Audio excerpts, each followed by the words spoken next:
What? Here we are with another episode of CFB Weekly. It's been long awaited, Logan. I've been waiting for this for about 6, 7 months now. Here we Yep. go. Week one college football preview. We're going to jump straight into our predictions. We got five matchups on tap in this order: Texas, Ohio State, Notre Dame, Miami, LSU, Clemson, Alabama, Florida State, Syracuse, Tennessee.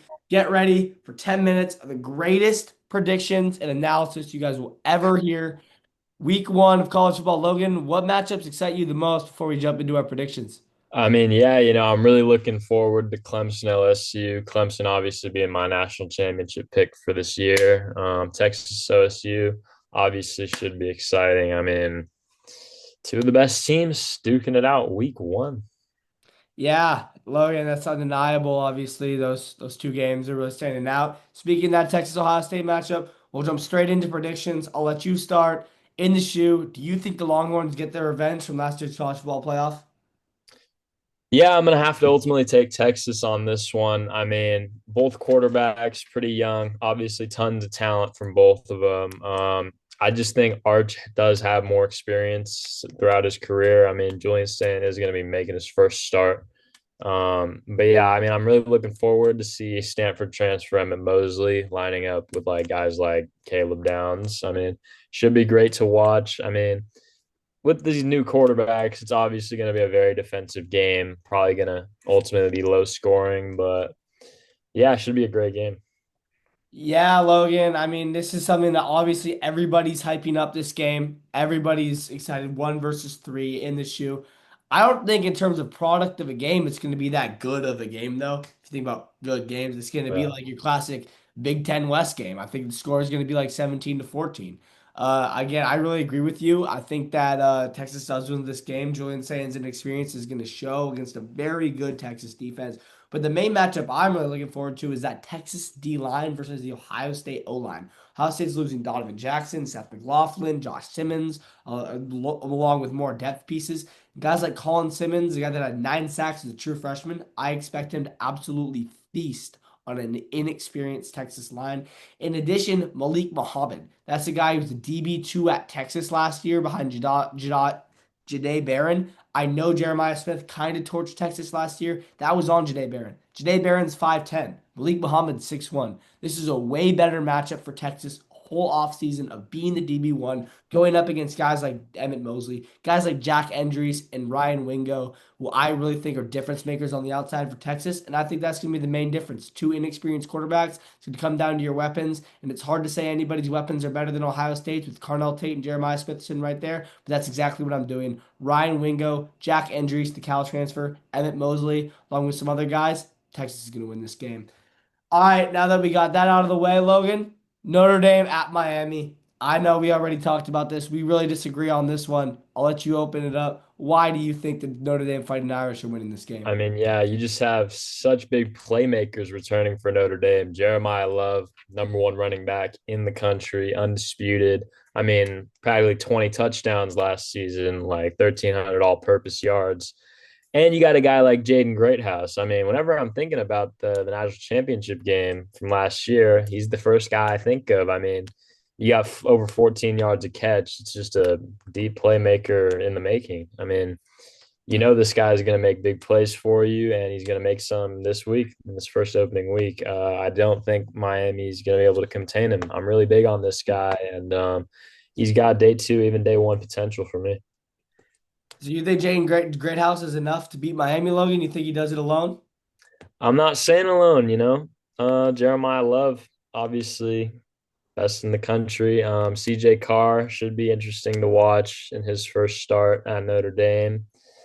But ultimately, I do think Notre Dame is going to be a playoff team this year. And I do think they have a shot. I don't know. I have to disagree with you on this one, Logan. I know it may not have been Ian Book, the guy I'm about to mention, his first start. It is for CJ Carr. Ian Book, former Notre Dame quarterback, one of Notre Dame's greatest quarterbacks of all time, went on record to say that Hard Rock Stadium, Miami, I believe 2019 in the season opener, was the hardest environment he's ever played in. For a guy like CJ Carr, who hasn't really played in any games yet, I think that's going to be even more amplified. I know you got Jaden Greathouse on the outside for Notre Dame, and I think he's a dog. But another dog that I hate to admit is a dog because he was a Michigan State Spartan, and I'm a Michigan fan, is Charles Brantley. 3-year DB starter on the outside for Michigan State, coming over to the Miami, really going to fix that secondary. Also, Xavier Lucas. They literally had lawsuits over this guy. That's how good he is. As a true freshman at Wisconsin, he had, a Sauce Gardner-esque season under Luke Fickell. Watch him make one of the most acrobatic interceptions I've ever seen on the sideline. Forget what game that was, but I'm a Wisconsin fan by day, as my brother went there, so I know a lot about Xavier Lucas, enough to know that he is going to absolutely clamp down whoever's opposite him. And I also really like some other of Miami's portal additions. David Blay Jr., the interior D lineman, I believe ranked number 3 from Louisiana Tech. CJ Daniels coming over on the outside from LSU. And the undeniable, non-mentionable Carson Beck, veteran, veteran guy. I mean, last year, nobody knew that Cam Ward was going to become Cam Ward. You know, everyone knows what Carson Beck can do. You can hate on him, you can say he's not that good. He was going up against SEC defenses every day, and I love Notre Dame, but that's not an SEC defense with all the guys they lost last year. I really like Miami. I think this is Miami's year. There's just something different about them. They're talking less, they're doing more. Malachi Tony, Kadarius Tony esque Malachi Tony, Kadarius Tony, yeah, those guys are, I believe they're related. They're very similar. Those receivers on the outside, that young receiver from Miami, Malachi Tony, I expect him to have an elite game. In addition, I just think that Miami's too much at home. Miami's going to win this game. Next game we got on the schedule, LSU Clemson.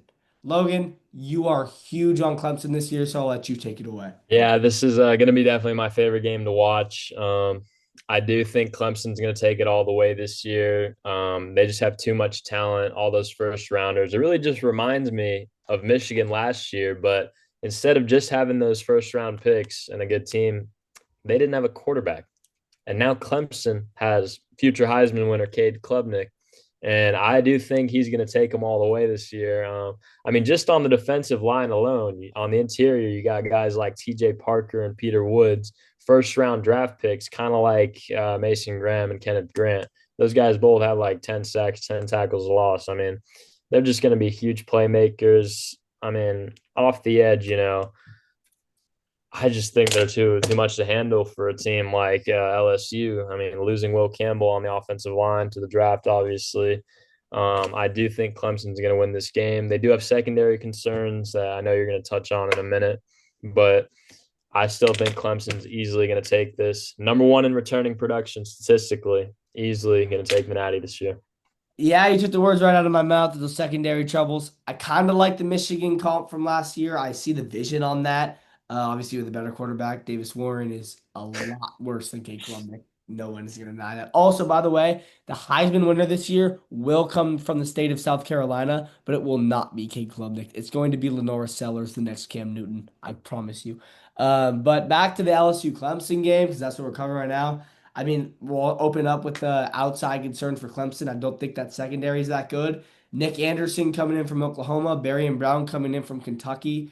Those two guys are going to be difference makers in this game. Garrett Nussmeier, I don't think he's an elite quarterback like a lot of guys think he is, but I think he is good enough to feed the ball to open receivers. And I think there's going to be enough open receivers for LSU in this game against a depleted Clemson secondary. It is going to be a matchup to see, screen passes to try to negate that Clemson D line. Expect a lot of screen passes, fast jet motions to guys like Barry and Brown. But also on the defensive side of the ball for LSU, Blake Baker, second year as a coordinator. Patrick Payton coming in from Florida State off the edge. That's 16 career sacks that LSU just added, along with a ton of other portal additions I can mention. That Brian Kelly has been very aggressive this year. And I think that LSU fixes their week one woes and just comes out with a how did they do it type of win. I don't think it's going to be pretty. It's going to be one of those games where you're like, how did LSU win that game? But at the end of the day, veteran offensive linemen coming in from Northwestern and Virginia Tech, Josh Thompson and Braylon Moore, I think they really impose their will as the game goes on. And I think LSU does something that LSU doesn't often do and just kind of bully balls the life out of Clemson in this one. Yeah, like you were saying, those week one was for LSU. Um, Since their national championship run in 2019, they are yet to win a week one matchup. They are 0-5 in that time, and this streak is just going to continue. Hey, you know what, Logan? That means they're due. That means they're due. It hasn't. Come on. It's not going to happen, what, 10 years straight? That doesn't happen, bro. Won't It's going happen to against stop. Clemson this year. Yes, it will. I'll put money on it. All fair. Anyway, next game we're going to cover Alabama at Florida State. This game, if you said that this was going to be a matchup 2 years ago when a two-loss, I believe, yeah, two-loss Alabama team one loss, actually, my mistake. Jumped Florida State to make the playoff when Jordan Travis got hurt. I would have said this is going to be absolute cinema in Tallahassee. FSU's revenge game. However, a 1-11 season ruined all the drama until Thomas Castellanos came and revived it. The Boston College transfer, what did he say? I don't think Alabama can handle me. I'm sorry, Thomas. Yes, they can. I don't think Alabama's even that good this year. I don't think Ty Sampson's that good. I don't think Alabama's supporting cast is that good. I think Ryan Williams is overrated. It doesn't matter. Alabama's winning this game. I do like some of Florida State's portal additions. Squirrel Wright coming in from Tennessee, Deuce Robinson coming in from USC, both on the outside weapons for Castellanos.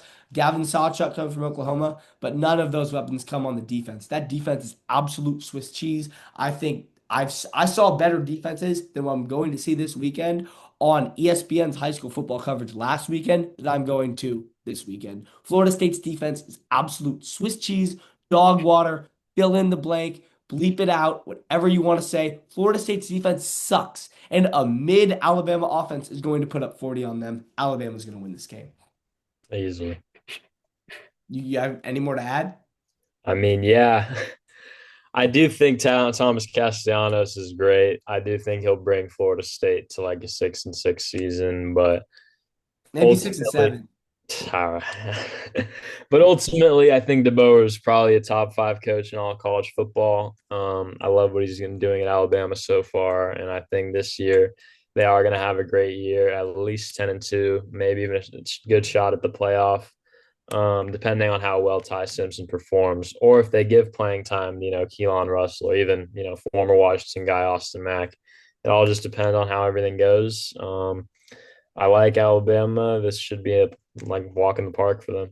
I hope Alabama has a good year so Michigan can face them in a bowl game again because, Michigan owns both Kalen DeBoer and the state of Alabama. Fun fact. All right, last game we are going to cover is Syracuse, Tennessee. I have a hot take for this game. That will come after Logan gives his prediction. Logan, do you think Fran Brown can make his mark as Syracuse head coach with a shocker in Knoxville? I do see where you're coming from. But there's just no way. I mean, Tennessee's just too talented in comparison to Syracuse. I mean, quarterbacks aside, I know they had that Iommieva departure, putting a little problem there, but they're just way too much talent on that Tennessee team. I think Syracuse doesn't stand a chance there. As much as they might have, like, their coach is doing great things. I'm not going to deny that, but there's no way they're beating Tennessee in Neyland. I don't know, Logan. Something about this game is just a little bit funny to me. I mean, I may regret it in the future. I may be going out on a limb on a maybe illogical decision. Just something's telling me Syracuse is going to win this game. Both have relatively experienced slash unexperienced guys in new spots. Steve Angeli coming in, he's the backup at Notre Dame the last couple of years, won the starting job at Syracuse. And then obviously Joey Aguilar kind of got traded for Nico at UCLA. Joey Aguilar, I do think he's a great fit for the Heupel offense, but the Heupel offense is complicated. There's a lot of moving parts. It's a lot of four wide receiver sets. It's a lot of, nonsense and it's a lot of scheming guys open.